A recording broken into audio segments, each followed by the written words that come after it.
Well, the Rats were back on top for at least one night, as it's the Rat King himself who strikes back against the Toronto Maple Leafs. And of course, it's in overtime, everything's tied up 4-4, and the King Rat finds his cheese as he flings one off Morgan Riley and in. The crowd goes wild, and of course, he's showered in rats. You can see it. What a great moment here for Gabagool the Wild. Easily the biggest moment so far for the Cats. He gets the cheer and love from Bobby Lou upstairs. Just a fitting end for this game, which had puck luck running throughout all of it. Both teams benefited highly. For example, Morgan Riley scored the Panthers' first goal. He's defending the Barkov drive, but as he's waving his stick, well, he hits the puck, slaps it in perfectly, right past wall and into the net. That's no good, but I won't beat Riley up too much. For one, he's going to do that to himself. For two, not really his fault. And the overtime winner also was not. He's trying to box out. What can you do? Either way, another game where Toronto opened the scoring up very quickly, 23 seconds in. Nyes grabs a rebound. Well, it hit the crossbar, pots it, 1-0 Toronto. John Tavares would then make it 2-0 off a beautiful wraparound. Barkov would then get that fluky one. Then JT with his fifth of the playoffs. A real nice tip. Honestly, I've absolutely loved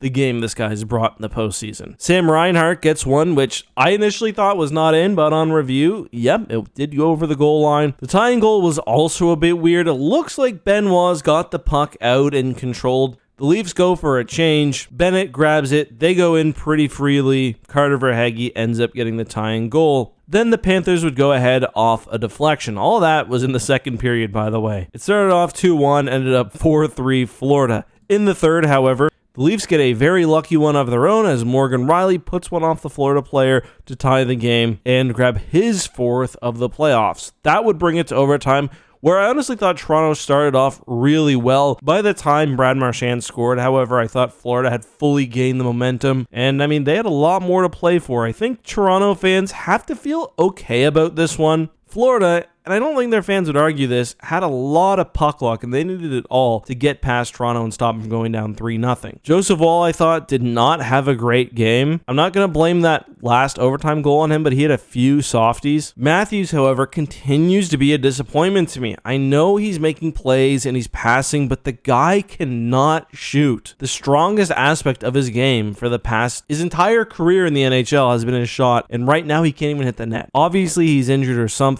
Thankfully, he is still able to contribute in other ways, but if the Leafs could get Matthews scoring, and get Stolarz healthy, they could win the Stanley Cup. There's no reason why they couldn't. Anyway, right now, Austin Matthews' 2 goals in the playoff is tied with Morgan Riley for goals on his own net. To be fair, Riley's also potted 4 against the right team as well. Anyway, those are my thoughts. Let me know yours below. I'm not trying to be too hard on Matthews. He threw pucks at net. That first goal was, I believe, after his shot. Anyway, bye-bye. If you enjoyed today's video, please drop a like, and if you want more content, there's a new basketball, football, and hockey video on screen right now. I'll see you soon. Thanks for watching.